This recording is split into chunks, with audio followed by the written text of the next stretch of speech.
dans le monde waaw gis nañu la montée de l'extrême droite man France bi nga xam ne fa laa nekk. ba su Marine Le Pen gagné woon nga xam lu raw Donald Trump lay def.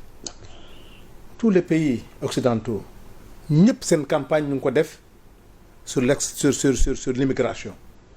Ils ont fait croire à leur population c'est à cause des immigrés moo tax lii leen dal leen boo demee à la mairie de Paris ki nga gis la collecte des ordures ménagères maintenant il faut avoir la nationalité française pour def ko partout boo demee ba Union européenne l'extrême droite nekk en ballottage foofu nga xam de c'est-à-dire xëy na sax bii la ñu fësal mais ce que parce que man bon quand j'étais en France j'ai travaillé nekk ci association des sans-papiers xam naa ko.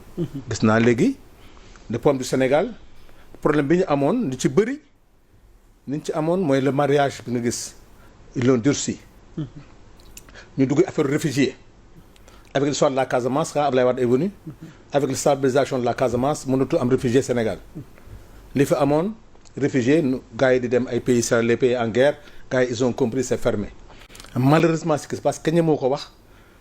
c'est désolé de le dire voie bi gars yi jël c'est l'homosexualité moom nga mën a génne pour am kayit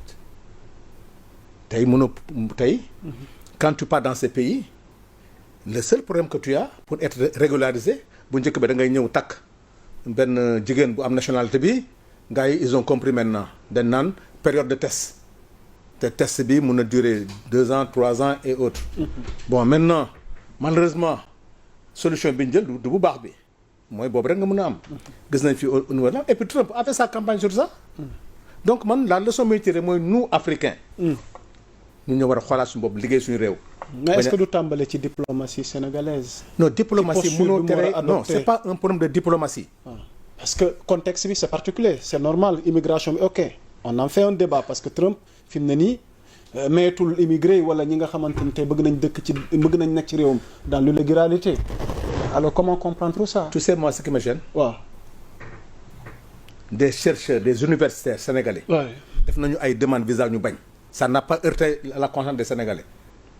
des chercheurs des universitaires bëgg a voyager ils ont refusé. kon njëkkul ci gaynde. non c'est que comme que Lions yi la c'est médiatisé mais il y a des chercheurs des universitaires des hommes d'affaires ñu demandé ñu bañ mais comme que nag effectivement nous aimons le sport effectivement le Sénégal moo tax mu am aura boobu.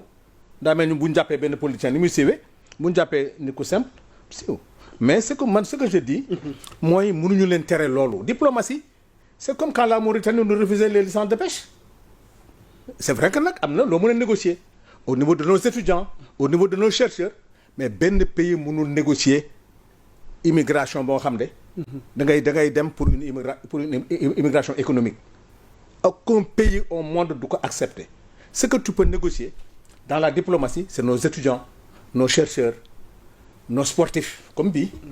parce que bii c'est dans le cadre sportif. le sportif nga négocier ko. waxtaan ko mais bu ñu bañee. par rapport à leurs moyens loo ci mën. lu dul man defaruwaat bi au-delà de cette histoire là. nañu construire une Afrique boo xam ne. on sera plus dépendant quand les États-Unis ferment leurs portes ou qu'il y a une guerre en Irak wala feneen ak feneen moi la leçon que j'en tire. mais nous pays africains ce n'est plus possible. Ces pays-là ils sont en train de s'enfermer parce que ils ont pris non li xew sax mënoo ko xam boo demee dans les camps de rétention mais c'est abominable dañ lay bàyyi mais da ngay dem sax takk jabar am doom demaat ñu xaar la il y avait un aspect plus grave au niveau de la France la réintégration qui figure dans la constitution française parce que tous ceux qui sont nés avant l'indépendance au niveau des 4 communes boo demee da ngay def demande de réintégration ta maman quand ton papa avait la nationalité française décédé sa yaay war a ñëw pour bénéficier tu sais qu'est-ce qu'on te demande na am visa ba pare pour mun a ñëw tant qu'il n'est pas venu en France régularisé il ne va pas bénéficier de la pension de ton père ñëpp vivre nañ ko et pourtant c'est pas normal mais on a tout fait avec Abdoulaye Wade avec Macky Sall mais ils ont refusé il faut que et pour nga am visa bi nag mais le problème là c'est un problème parce que c'est l'équipe nationale mais il y a pire man li ma gën a heurté mais c'est nos chercheurs maintenant sur le plan diplomatique. waaw foofu d'accord naa. il faut que mais dama bëgg nga terminer waale Sonko invoque la Chine en terminant. waaw mais xam nga nag diplomatie langage la c'est un langage diplomatique. ban décryptage lañu. waaw décryptage bi rek mooy bu ngeen ñu ko nangulul am na ñu ko nangul. te nag dans le cadre de nos coopérations. maintenant il y a plus de privilèges pour aucun État. ok man message boobu laa ci tiré. ok pour dire que non si c'est pas vous qu'il y a les autres. ok c'est un marché qui est ouvert maintenant au monde. Maintenant l'Afrique va se construire en bloc. et faire face maintenant au marché mondial. maintenant ce n'est plus le Sénégal nos petits États qui peuvent faire face à ça ah. suñu État yu ndaw yi. mënuñu si dara.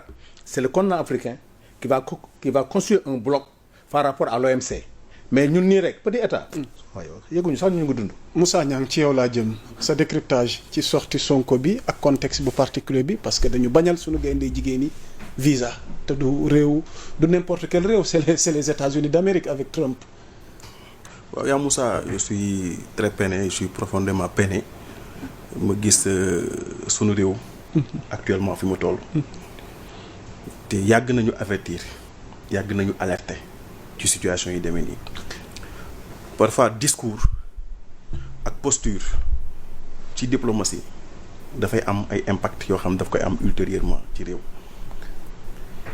Sénégal damay faral di wax le poisson pourri par la tête mais tey boo xoolee ñi nga xam ñoo ñu diriger ñi nga xam ni ñoo war a jël sunu diplomatie yóbbu ko ci beneen niveau actuellement tout le monde se rend compte que la diplomatie sénégalaise est en train de dégringoler dangereusement en atteste tey compétition internationale bépp bu ñu dem même profil bu ñu mënti am lu mu baax si on avait le meilleur profil du monde du mën a dem qu'est-ce qui se passe est-ce qu'on se pose la question Sénégal posture bi mu amoon à l'international nekkoon une vitrine ci valeur yëpp ci domaine yëpp actuellement ñii bi ñu ñëwee les tenants de ce pouvoir là dañ ko commencé yàq dañ ko commencé écorner à travers des discours populistes des discours va-t-en-guerre des discours yoo xam ni ñëpp la ñuy ñàññi loolu dem na ba yóbbuñu ci ñu jël koo xam ne ku mel ni Yacine Fall nga xam ne mooy incarner suñu diplomatie